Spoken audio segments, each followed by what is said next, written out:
Hey everyone, welcome to our channel. Today we are going to discuss how to find free clothes vouchers near you.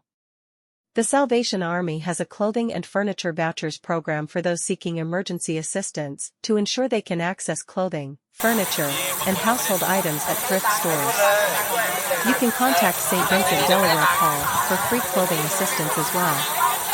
This organization provides numerous assistance such as free furniture, groceries, and clothing. Catholic Charities is going to be another place to go because they have so many programs for low-income people. Along with free clothing assistance, they also offer free groceries, job education, furniture, and more. Goodwill is one of the world's best-known charities that distributes free clothes vouchers near me to those who need them.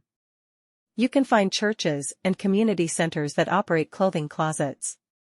They are spaces where donated clothing is organized and made available to anyone who needs it for free.